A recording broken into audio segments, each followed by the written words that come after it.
Assalamualaikum warahmatullahi wabarakatuh. Salam sejahtera untuk kita semua. Perkenalkan, saya Andi Ali Ahmad dari Program Studi Ilmu Pemerintahan dengan NIM E05131033. Pada kesempatan kali ini, saya akan menjelaskan seputar sejarah, teori terbentuknya, sistem pemerintahan, dan keunikan dari negara Mesir. Mesir adalah salah satu negara dengan sejarah yang sangat kaya dan sangat panjang.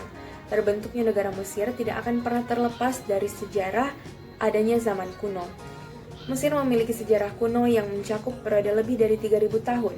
Peradaban Mesir kuno muncul sekitar tahun 3100 sebelum Masehi ketika dua kerajaan, yakni Kerajaan Hulu dan Kerajaan Hilir, bersatu di bawah pemerintahan Raja Manes.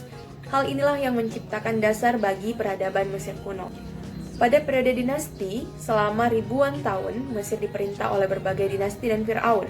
Salah satu masa paling terkenal adalah dinasti keempat, ketika piramida Giza dibangun oleh Fir'aun Khufu. Lalu pada penaklukan asing, Mesir mengalami berbagai invasi dan penaklukan oleh bangsa-bangsa asing, termasuk bangsa Romawi dan bangsa Arab. Dan pada Kesultanan dan Kesatuan modern, Mesir menjadi bagian dari Kesultanan Utsmaniyah pada abad ke-16 dan tetap di bawah kendali Utsmaniyah hingga akhir abad ke-19. Pada awal abad ke-20, gerakan nasionalis Mesir muncul dan negara itu akhirnya memperoleh kemerdekaannya dari Utsmaniyah pada tahun 1922.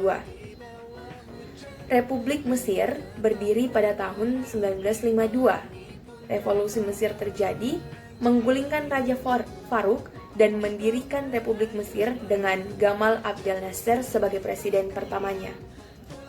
Sejak saat itu, Mesir telah menjadi negara independen dengan perkembangan politik, sosial, dan ekonomi yang sangat signifikan.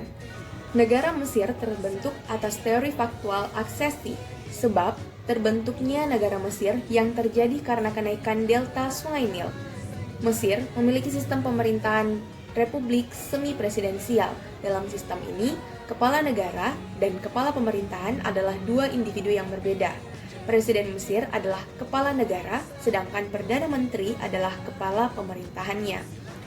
Di sisi lain, keunikan negara Mesir terletak pada sejarah, kebudayaan, kekayaan alam seperti Sungai Nil, peninggalan seperti piramida dan kuil, kesenian sastra, hingga kehidupan liar masyarakat yang masih dapat kita jumpai hingga saat ini.